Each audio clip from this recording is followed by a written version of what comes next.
एक सवाल जो हमेशा इंडियन पॉलिटिक्स में छाया रहता है, राज्यपाल का पद असल में है क्या? क्या ये सिर्फ राज्य का एक संवैधानिक प्रमुख है या फिर केंद्र सरकार का एक पॉलिटिकल टूल? हाल ही में हुई कुछ नियुक्तियों ने इस पुरानी बहस को एक बार फिर से हवा दे दी है। तो चलिए इस शक्तिशाली और अक्सर विवादों में रहने वाले पद के पीछे की सच्चाई को समझते हैं। अच्छा, भारत के गवर्नेंस स्ट्रक्चर को समझने के लिए दो बहुत ही जरूरी पद हैं। केंद्र में है राष्ट्रपति, जिनका जिक्र संविधान के पार्ट 5 में है, और राज्यों में है राज्यपाल, जिनका जिक्र पार्ट 6 में किया गया है। ये दोनों रोल्स एक दूसरे के पैरेलल चलते हैं, लेकिन इनमें कुछ बहुत बड़े फर्क भी हैं। तो चलिए इन दोनों दफ्तरों की कहानी को थोड़ा और करीब से देखते हैं और ये समझते हैं कि राज्यपाल की भूमिका आखिर इतनी यूनिक और कई बार इतनी कॉम्प्लिकेटेड क्यों हो जाती है। देखिए, हमारा संविधान एक बहुत ही सिस्टमैटिक ढांचा तैयार करता है। आर्टिकल 52 केंद्र में राष्ट्रपति के ऑफिस को स्थापित करता है, और बिल्कुल उसी तरह आर्टिकल 153 हर राज्य में राज्यपाल के पद की नींव रखता है। ये एक पैरेलल सिस्टम है जो दिखाता है कि दोनों ही पद अपने अपने दायरे में कितने अहम हैं। तो सवाल ये है कि इन अहम पदों पर बैठता कौन है, किसी को गवर्नर कैसे बनाया जाता है और उनका कार्यकाल कितना होता है। चलिए इनकी अपॉइंटमेंट और टर्म की प्रोसेस पर एक नज़र डालते हैं। और यहीं पे सबसे बड़ा, सबसे क्रूशल फर्क सामने आता है। राष्ट्रपति को एक इलेक्टोरल कॉलेज के जरिए चुना जाता है, लेकिन राज्यपाल को राष्ट्रपति द्वारा सीधे नियुक्त किया जाता है। और हाँ, उनका कार्यकाल वैसे तो 5 साल का होता है, लेकिन वो राष्ट्रपति के प्रसाद पर्यंत पद पर बने रहते हैं। ये छोटा सा phrase, pleasure of the president, ही राज्यपाल की भूमिका से जुड़े कई राजनीतिक तनावों की जड़ है। हम आगे देखेंगे कि ऐसा क्यों है। अच्छा, तो राज्यपाल बनने के लिए चाहिए क्या क्या? क्वालिफिकेशन बहुत सीधी सादी है। भारत का नागरिक होना चाहिए, उम्र कम से कम 35 साल हो, और वो संसद या किसी राज्य विधानसभा का सदस्य नहीं होना चाहिए। इसका मकसद ये पक्का करना है कि इस पद पर बैठा व्यक्ति निष्पक्ष हो और किसी भी पॉलिटिकल पार्टी के प्रभाव से ऊपर उठकर काम करे। तो आखिर एक गवर्नर असल में कर क्या सकता है? उनकी शक्तियां कितनी हैं? क्षमादान देने से लेकर अध्यादेश जारी करने तक उनके पास काफी व्यापक अधिकार होते हैं। चलिए देखते हैं। अब देखिए, जब बात जुडिशियल पावर्स की आती है तो यहां एक बहुत बड़ा फर्क है।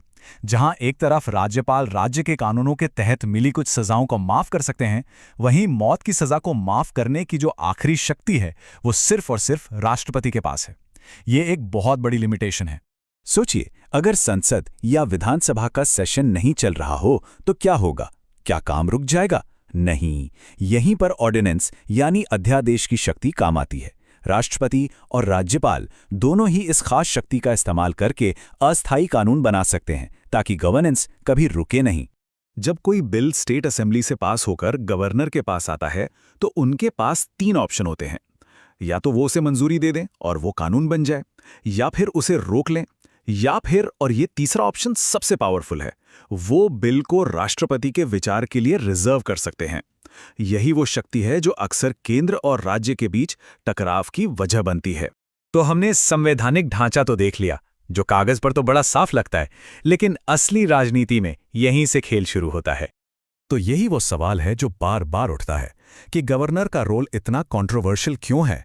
आखिर ऐसा क्या है इस पद में जो इसे हमेशा विवादों के घेरे में रखता है? ये वो आरोप है जो गवर्नर के पद पर सबसे ज्यादा लगता है कि वो राज्य के हेड कम और केंद्र सरकार के एक एजेंट की तरह ज्यादा काम करते हैं। इसका मतलब ये हुआ कि उनके फैसले राज्य की चुनी हुई सरकार की भलाई के बजाय केंद्र के राजनीतिक हितों से प्रभावित हो सकते हैं। देखिए, गवर्नर की भूमिका में ये जो दोहरापन है यही सारी खींचतान की असली वजह है।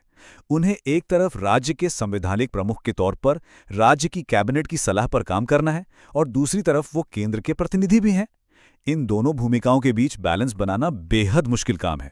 और ये टकराव सबसे ज्यादा तब दिखता है जब गवर्नर अपनी कुछ खास शक्तियों यानी डिस्क्रिशनरी पावर्स का इस्तेमाल करते हैं, चाहे वो किसी त्रिशंकु विधानसभा में मुख्यमंत्री चुनने का फैसला हो, या फिर विवादास्पद आर्टिकल 356 के तहत राष्ट्रपति शासन की सिफारिश करना हो। उनके फैसलों पर अक्सर राजनीतिक पक्षपात का आरोप लगता है, जिससे राज्य सरकार के साथ सीधा टकराव होता है। अब जब इतने विवाद हैं तो जाहिर है कि सुधार की बातें भी हुई हैं। क्या इस सिस्टम को बेहतर बनाने का कोई तरीका है? सालों से कई बड़े आयोगों ने इस पर सोचा है और कुछ बहुत दिलचस्प सुझाव भी दिए हैं। इसमें 2 कमीशन का जिक्र बहुत जरूरी है। 1983 का सरकारिया कमीशन और 2007 का पुंछी कमीशन। इन दोनों ने केंद्र और राज्यों के बीच के तनाव को कम करने के लिए बहुत गहरी स्टडी की और महत्वपूर्ण सिफारिशें दी। अब इन कमीशन की सिफारिशों का निचोड़ गया था। सरकारिया कमीशन ने कहा कि गवर्नर की नियुक्ति से पहले उस राज्य के मुख्यमंत्री से सलाह मशवरा जरूरी होना चाहिए। पुंछी कमीशन तो एक कदम और आगे गया। उसने कहा कि राष्ट्रपति के प्रसाद पर्यंत वाली बात ही हटा दो और राज्य की विधानसभा को गवर्नर पर महाभियोग चलाने का अधिकार दो।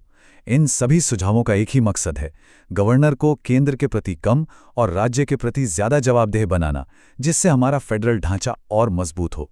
तो दिन के आखिर में पूरी बहस आकर एक ही सवाल पर रुक जाती है, हम ये कैसे सुनिश्चित करें कि राज्यपाल किसी राजनीतिक दल के प्रतिनिधि के तौर पर नहीं, बल्कि एक निष्पक्ष संवैधानिक अथॉरिटी के तौर पर काम करें।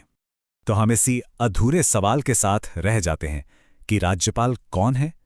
राज्य का एक सम्मानित संवैधानिक प्रमुख या फिर केंद्र का एक शक्तिशाली राजनीतिक मोहरा? इस पद का भविष्य कहीं न कहीं भारत के फेडरल लोकतंत्र के भविष्य को भी तय करेगा।